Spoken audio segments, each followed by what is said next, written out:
Oke. Assalamualaikum warahmatullahi wabarakatuh. Kami dari kelompok 6 ingin memaparkan materi yang berjudul Surat Lamaran Kerja dan Kurikulum Vitae atau CV. Oke, dan di sini ada anggota kelompok kami dengan saya sendiri, Siti Raya Kausar dengan NIM 170962409 dan teman saya, Chelsea Maulidia dengan NIM 170962408 dan Zani Zahra Ailia dengan NIM 170962401. Oke, di sini kita akan ada pembahasan di antara lainnya ada pengertian surat lamaran pekerjaan, sistematika surat lamaran pekerjaan, kaidah kebahasan surat lamaran pekerjaan, model surat lamaran pekerjaan, langkah dan contoh pembuatan surat lamaran pekerjaan, pengertian CV dan langkah dan contoh pembuatan CV.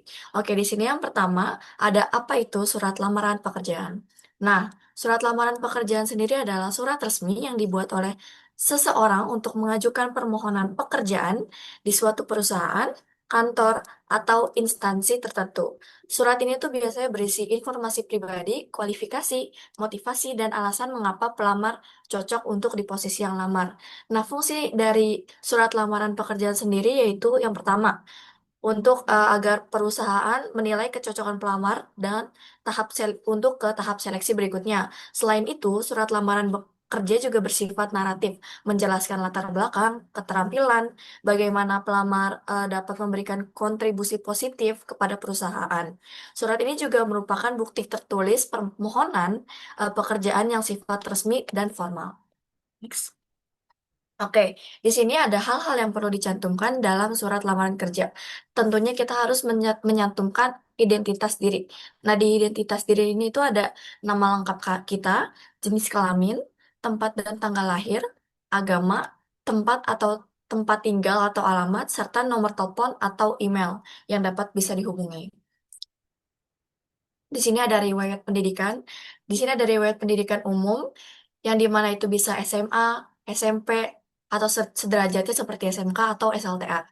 Terus kalau untuk pendidikan tingginya itu ada universitas. Nah, di sini ada faktor pendukung biar perusahaan itu bisa membaca deskripsi kita. Yang pertama itu ada posisi yang dilamar, kualifikasi dan kemampuan diri kita, alasan kita melamar ke perusahaan atau instansi tersebut, sumber dari kita dapetin lowongan ini dari mana, harapan dan penutup, serta lampiran pendukung kayak CV, ijazah, pas foto, daftar riwayat hidup, dan lain-lain.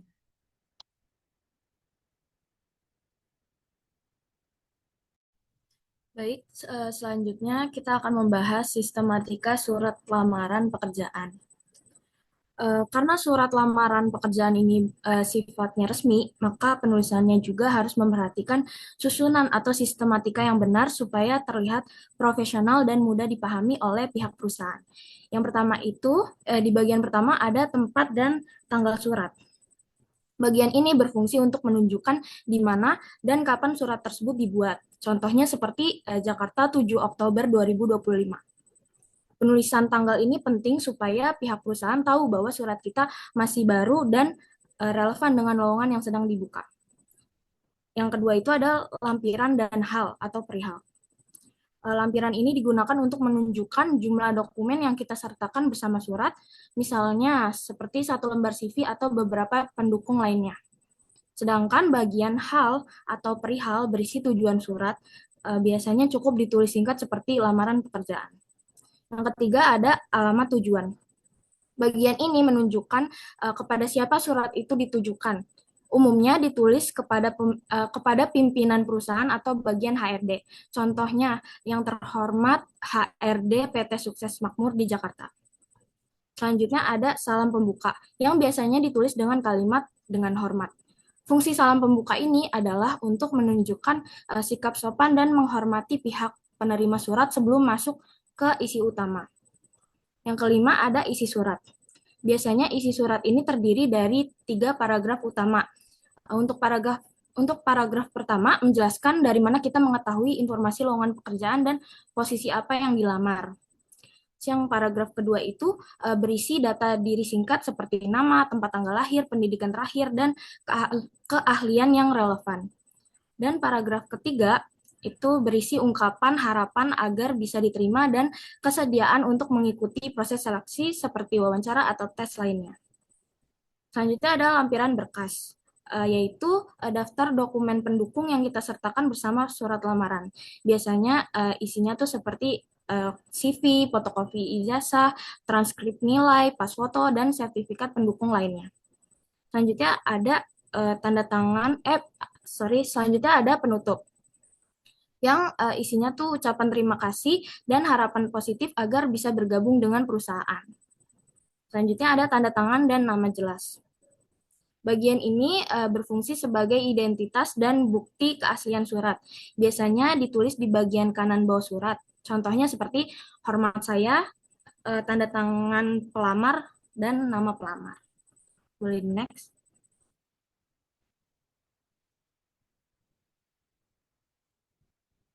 Selanjutnya ada kaidah kebahasaan surat lamaran pekerjaan. Yang pertama itu menggunakan kalimat yang aktif. Kalimat aktif itu membuat tulisan kita terdengar lebih tegas dan jelas. Contohnya, saya melampirkan CV sebagai bahan pertimbangan. Jadi itu lebih enak dibaca dibandingkan tulisan kayak CV telah dilampirkan oleh saya. Selain lebih simpel, kalimat aktif juga kelihatan lebih percaya diri. Selanjutnya itu adalah pilihan kata yang sopan dan positif. Kalimat di surat lamaran itu harus ngasih kesan yang baik, jangan terkesan maksa atau menuntut. Contohnya, kita nggak boleh nulis saya harus diterima di perusahaan ini, tapi kita ubah menjadi saya sangat berharap bisa bergabung di perusahaan Bapak atau Ibu. Nah, nada kalimatnya jadi lebih halus, tapi tetap nunjukin keinginan dan semangat kita. Selanjutnya ada struktur kalimat logis dan runtut. Runut. Maksudnya urutan isi suratnya jelas dari awal sampai akhir.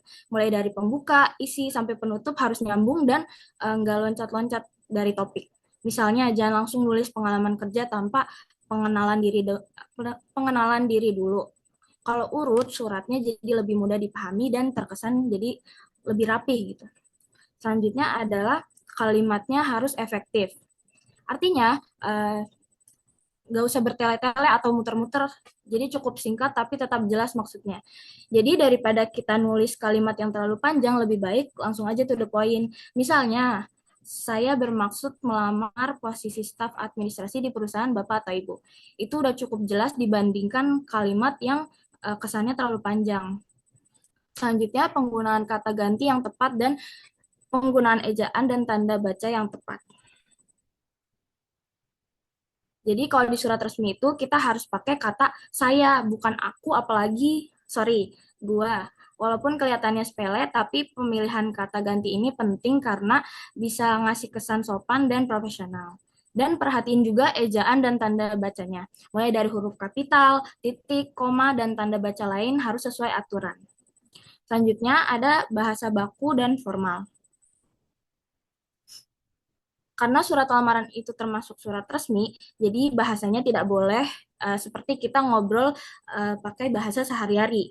Kita harus pakai kata-kata yang sopan dan sesuai sama ejaan yang benar. Misalnya kita nulis dengan hormat, bukan hai ataupun halo.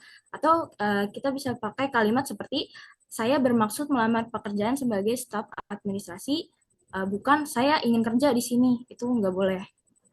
Boleh di next.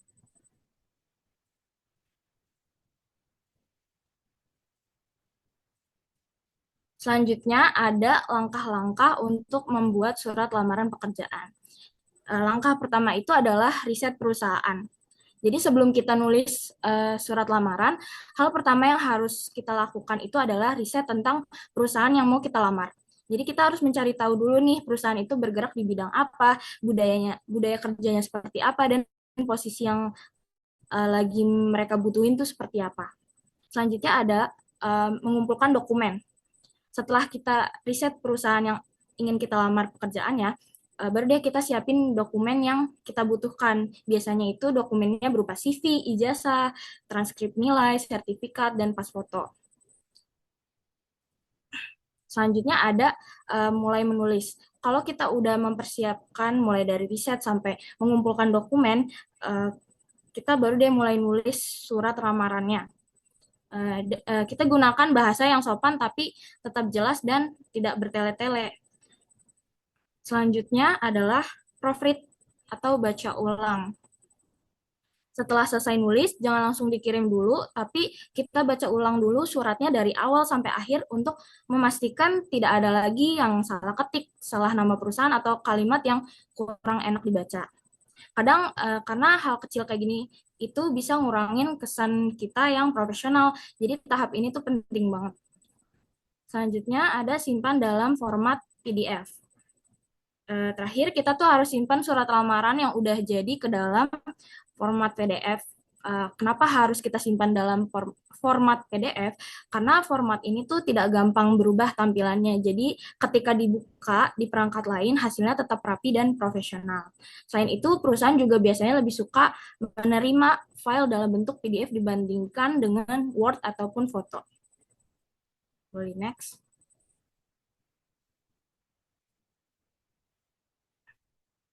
Selanjutnya di sini ada contoh pembuatan surat lamaran kerja. Jadi di sini udah ada contohnya. Untuk ketika kita membuat surat lamaran pekerjaan, yang pertama kali kita buat adalah kepala suratnya terlebih dahulu. Di sini kepala suratnya itu berisi tempat dan tanggal pembuatan surat, terus juga kepada siapa surat itu kita tujukan. Misalnya kepada yang terhormat pimpinan personalia atau HRD PT Astra Honda Motor di tempat. Selanjutnya setelah kita membuat kepala suratnya, kita buat yang namanya salam pembuka.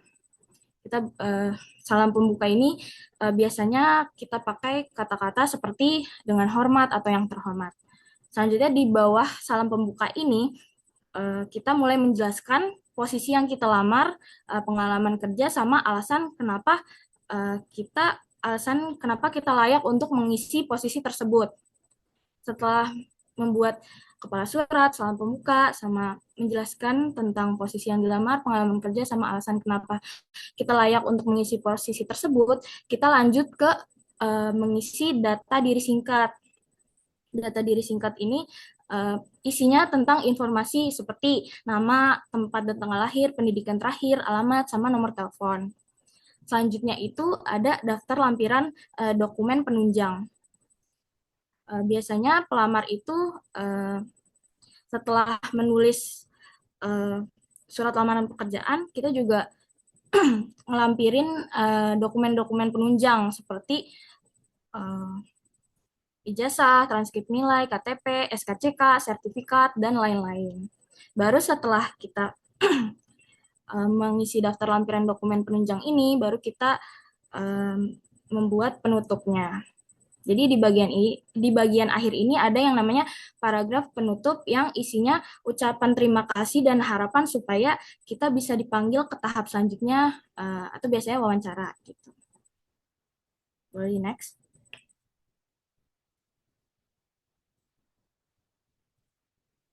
Baik, selanjutnya akan dilanjutkan oleh rekan saya.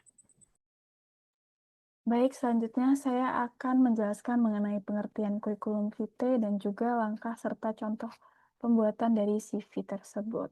Sebelumnya, informasi-informasi ini diambil dari sebuah jurnal yang berjudul A Guide to Creating a High Quality Curriculum Vitae oleh Michael Gottlieb beserta rekan-rekannya di tahun 2021. Di sini dijelaskan bahwa kurikulum vitae atau CV adalah dokumen formal yang memuat seluruh riwayat pengalaman dan pencapaian seseorang secara lengkap dan sistematis. CV digunakan untuk memberikan gambaran menyeluruh mengenai perjalanan karir, kualifikasi, dan kontribusi individu dalam bidang tertentu. Dan biasanya pun CV ini biasanya lebih singkat halamannya dibandingkan resume, yaitu hanya sekitar 1 dan maksimal 2 halaman. Di kurikulum vitae ini pun juga memiliki sifat yang komprehensif, yang dimana mencakup keseluruhan riwayat pendidikan, pengalaman kerja, kegiatan akademik, penghargaan, publikasi ilmiah, pelatihan, hingga kontribusi dalam organisasi atau masyarakat. Fungsinya ini bukan hanya sebagai dokumen administratif saja, melainkan juga sebagai alat refleksi diri yang membantu suatu individu untuk meninjau kembali perkembangan karir, menentukan arah masa depan, dan memperkuat kepercayaan diri terhadap pencapaian yang telah diraih. Boleh di next? Selanjutnya ada beberapa langkah-langkah untuk membuat CV yang baik berdasarkan jurnal dari Michael Gottlieb ini. Yang pertama ada tentukan format dan struktur dasar. Ini seperti menggunakan font yang jelas dan profesional, lalu memastikan jarak antar baris, margin, dan penataan paragraf itu rapi, lalu tulis nama lengkap dan gelar di bagian atas halaman pertama dengan ukuran font yang lebih besar serta di bold atau dibuat lebih tebal. Lalu cantumkan juga informasi kontak yang bisa dihubungi seperti alamat, nomor telepon, dan email aktif. Yang kedua, susun riwayat pendidikan. Tuliskan secara urut dari pendidikan terakhir hingga yang paling awal. Atau menggunakan metode reverse chronological order. Biasanya itu pun juga hanya sampai pendidikan SMA saja untuk fresh graduate atau untuk undergraduate. Tapi jika sudah lulus itu bisa hanya mencantumkan pendidikan terakhirnya yaitu S1 atau D3, D4. Lalu sertakan juga nama institusi, jurusan, gelar, tahun kelulusan, serta penghargaan atau predikat yang diperoleh.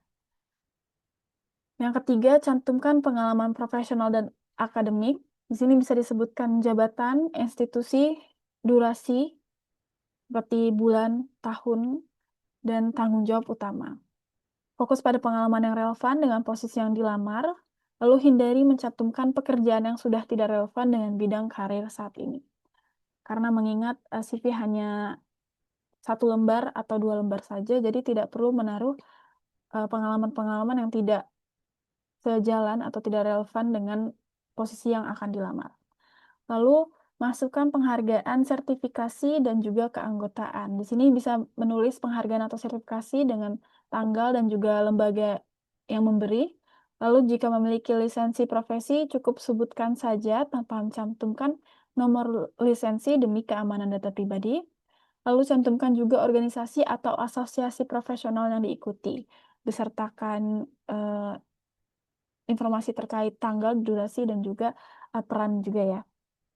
Lalu yang kelima ada tambahkan pengalaman kepemimpinan dan kegiatan organisasi. Di sini bisa dijelaskan posisi yang diambil, peran serta kontribusi selama menjabat, dan bisa dikelompokkan berdasarkan lembaga atau bidang kegiatannya. Boleh di next? Baik, selanjutnya ada tuliskan aktivitas pengajaran atau pelatihan. Di sini bisa sebutkan nama program, peran Anda, jumlah peserta, juga waktu pelaksanaan. Lebih baik jika Anda pisahkan kegiatan pengajaran formal dengan pelatihan atau seminar. Lalu masukkan kegiatan penelitian dan publikasi jika ada, daftarkan semua publikasi ilmiah, jurnal buku, atau artikel yang pernah diterbitkan, tuliskan dalam format kutipan yang resmi, disertai juga DOI-nya atau tautan publikasi jika ada. Lalu, jika ada pendanaan riset, sebutkan sumber, jumlah dana, dan peran Anda. Yang kedelapan ada tambahkan keterampilan dan kemampuan tambahan, yang dimana ini bisa mencakup kemampuan bahasa asing, bisa dicantumkan juga jika memiliki sertifikat TOEFL atau IELTS, bisa dimasukkan juga skor yang diraih. Lalu kemampuan lainnya seperti software profesional seperti SPSS, Excel, dan lain-lainnya. Lalu juga sertakan kemampuan teknis. Lalu cantumkan dengan jujur sesuai kemampuan yang nyata karena beberapa interview atau beberapa seleksi selanjutnya biasanya melakukan tes terhadap skill-skill juga yang dicantumkan. Jadi lebih baik jujur dalam sebuah CV agar kita pun bisa bertanggung jawab terhadap apa yang kita tulis. Lalu yang kesembilan ada sertakan referensi. Ini bisa memilih 3 orang profesional atau akademisi yang dapat memberikan penilaian objektif mengenai Anda. Cantumkan nama, jabatan, institusi, dan kontak mereka. Lalu pastikan juga mereka mengetahui bahwa Anda mencantumkan namanya dalam CV. Sejujurnya ini jarang sekali saya lihat ya. Tapi mungkin memang ada beberapa CV yang mencantumkan juga referensi kontak dan sepertinya juga akan lebih baik untuk seorang HR untuk apa ya? Untuk membantu HR em, cek background kita ya, apakah kita benar-benar kredibel terhadap apa yang kita cantumkan dalam CV kita.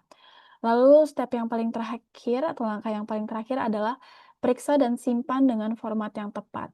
Di sini juga harus kita lakukan proofread ya atau double check untuk melihat ejaan, tata bahasa, dan format agar seragam dan juga bebas akan kesalahan.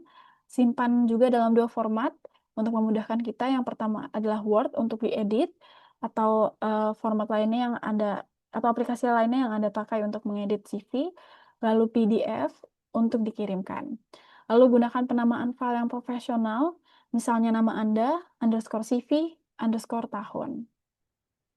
Biasanya urutan-urutan ini pun biasanya dalam penulisan CV pun urutannya seperti ini yang disarankan, yaitu nama lengkap dan kontak yang di paling atas, lalu riwayat pendidikan, pengalaman kerja atau jabatan akademik, sertifikasi dan lisensi, penghargaan dan pengakuan, kepemimpinan kegiatan organisasi, pengajaran dan pelatihan, publikasi dan penelitian, keterampilan tambahan, lalu yang paling terakhir referensi.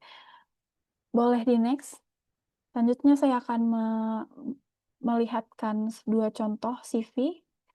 Yang pertama, boleh diklik.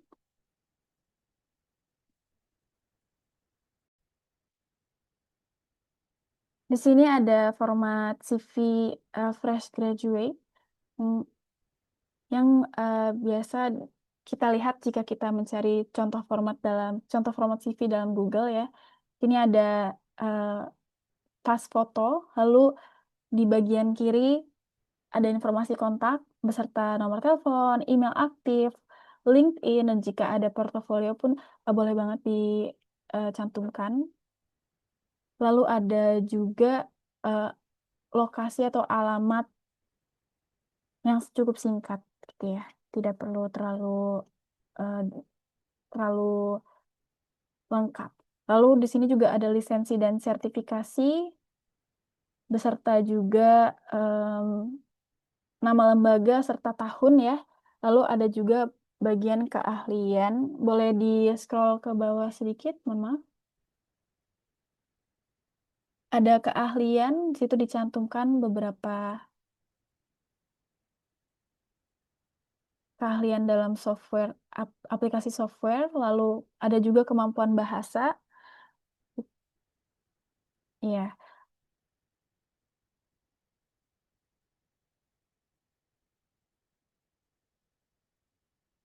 di sini juga di bagian kanan, ya di bagian kanan atas ada sedikit resume sebenarnya di paling atas itu. Lalu ada riwayat pendidikan yang dimana ini seharusnya menggunakan reverse chronological yang dimana universitas itu seharusnya di paling atas.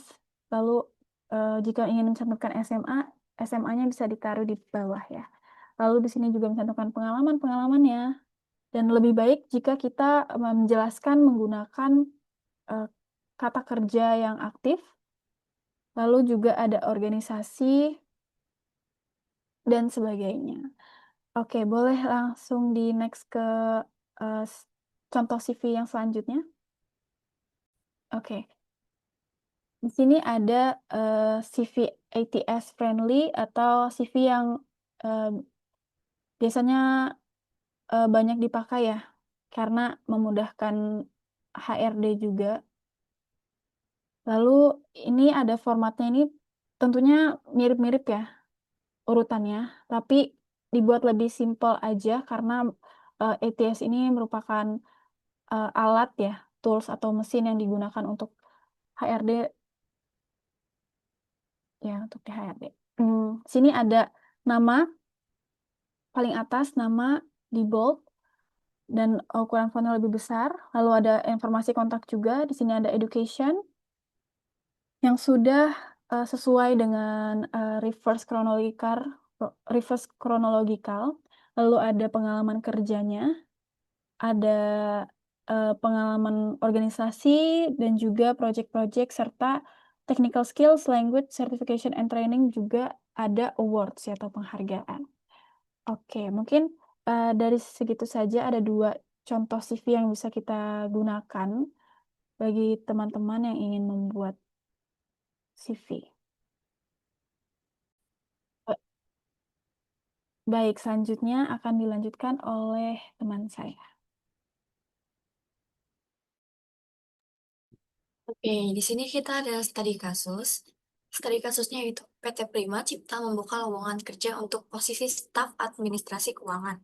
Dalam pengumuman, perusahaan menekankan bahwa surat lamaran sebaiknya singkat, padat, dan fokus pada kualifikasi utama. Salah satu pelamar, Lutfi Ramadan, menulis surat lamaran kerja yang panjang hingga 2 halaman. Ia menceritakan perjalanan hidupnya secara detail, termasuk pengalaman masa sekolah, kegiatan organisasi, hingga motivasi pribadi yang tidak relevan dengan posisi yang dilamar. Bahasanya sopan, tapi tidak terstruktur dan bertele-tele. Sehingga HRD itu kesulitan menemukan informasi penting seperti riwayat pendidikan dan alasan lamaran. Sebaliknya, pelamar lain bernama Siti Nuraini menulis surat yang lebih ringkas, hanya 1 halaman, dengan struktur jelas dan isi yang langsung menonjolkan kompetensi yang relevan. Suratnya mudah dibaca dan menunjukkan kemampuan komunikasi yang efektif. Pada akhirnya, HRD lebih memilih Siti karena suratnya efisien, padat, dan profesional. Nah, pertanyaannya itu, yang pertama, menurut kamu, apakah surat lamaran yang terlalu panjang bisa membuat HRD menilai pelamar tidak mengatur prioritas informasi? Jelaskan gimana pendapat kalian. Yang kedua, apakah gaya menulis yang bertele-tele bisa menunjukkan kurangnya kemampuan berpikir kritis dari pelamar? Mengapa bisa begitu? Dan yang terakhir, jika kamu adalah Lutfi, bagaimana cara kamu memperbaiki surat lamaran agar tetap lengkap tapi lebih fokus dan efektif? Oke, bagi teman-teman yang mau menjawab, bisa nanti tulis di kolom komen YouTube kami. Oke, mungkin itu aja yang bisa kelompok kami sampaikan. Lagi-lagi bagi teman yang ingin bertanya, bisa tulis di kolom chat YouTube kami saja. Sekian dari kelompok kami, kurang lebihnya mohon dimaafkan. Wassalamualaikum warahmatullahi wabarakatuh.